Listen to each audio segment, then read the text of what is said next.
In taking up Trump's immunity claim, Supreme Court bolstered his delay strategy. The Supreme Court that former President Donald Trump helped to shape tossed him a legal lifeline Wednesday night, making a choice that substantially aided his efforts to delay his federal trial on charges of plotting to overturn the 2020 election. By deciding to take up Trump's claim that presidents enjoy almost total immunity from prosecution for any official action while in office, a legal theory rejected by two lower courts, and one that few experts think has any basis in the Constitution. The justices bought the former president at least several months before a trial on the election interference charges can start. It is not out of the question that Trump could still face a jury in the case in U.S. District Court in Washington before Election Day.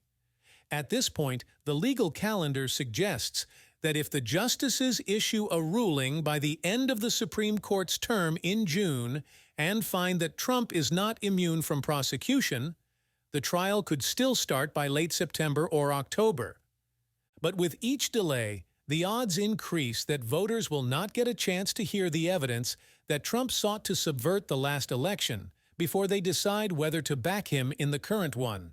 If Trump is successful in delaying the trial until after Election Day and he wins, he could use the powers of his office to seek to dismiss the election interference indictment altogether. Moreover, Justice Department policy precludes prosecuting a sitting president, meaning that, once sworn in, he could likely have any federal trial he is facing postponed until after he left office. On its surface, the Supreme Court's ruling Wednesday night was a purely logistical decision. The justices decided to keep preparations for the trial on hold while they review a lower court's rejection of the immunity defense. They set a hearing on the issue for the end of April. As a practical matter, however, the court's decision slow-walked the process of resolving the immunity debate, validating what had seemed like a last-ditch move by Trump's legal team to find a way to keep pushing back a trial date until the campaign was over. A spokesperson for Jack Smith, the special counsel who is handling the election case in Washington, declined to comment on the court's decision. Within Trump's camp, the court's ruling was seen as a major victory but not a decisive one. A year ago, when Trump was charged criminally for the first time in New York, and then, over the course of the next 5 months, was indicted 3 more times in Florida, Washington, and Georgia, it seemed as if he would spend much of 2024 in front of a jury. Now, however, if events break his way, he could go to trial only once before the election in November.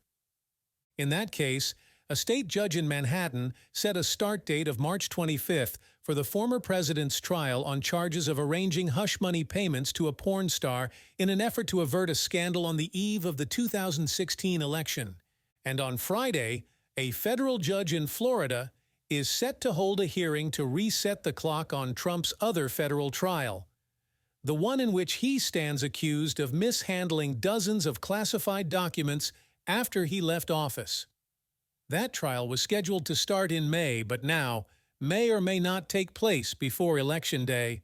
The Georgia case is also mired in pretrial clashes that have cast doubt on when or even whether it will proceed.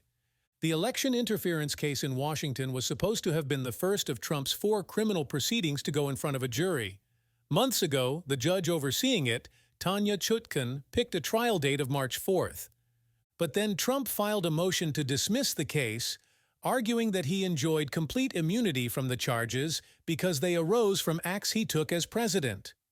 While the claim had no precedent and went against basic legal and constitutional principles, it had a powerful attraction to Trump's lawyers. Once it was lodged, Chutkan was required to put the underlying case on hold until the question of immunity was resolved. Earlier this month, a federal appeals court in Washington weighed in on the question, rejecting the immunity defense in a unanimous and scathing ruling that found that Trump was subject to federal criminal law like any other American. He then asked the Supreme Court to keep the trial proceedings on hold while the justices decided whether they wanted to weigh in on the issue, perhaps hoping less that the justices would agree with him on the merits of his claims than that they might take up the question and take their time in reaching a decision. And that is precisely what the court did Wednesday. The question of when the trial will ultimately happen has been complicated by Chutkan's insistence that Trump not lose any time to prepare for the proceeding while the pause in the case remains in effect. She has suggested in court papers that, in the spirit of fairness, the former president should have an extra day to prepare for everyone lost to the stay. Chutkan froze the election case Bolstered 13. That means, if she sticks to her decision, she owes Trump an additional 82 days of preparation time, equivalent to the period between Bolstered 13 and the originally scheduled trial date of March 4. If the Supreme Court renders a ruling on the immunity decision in June and preparations for the trial start up again immediately, the extra 82 days could push a trial date into September. At that point, the general election campaign would be in full swing, and there would be no guarantee that the trial could be completed by Election Day. If you value our news channel and would like to support its development, we would be grateful for your contribution. You can make a donation by following the link below.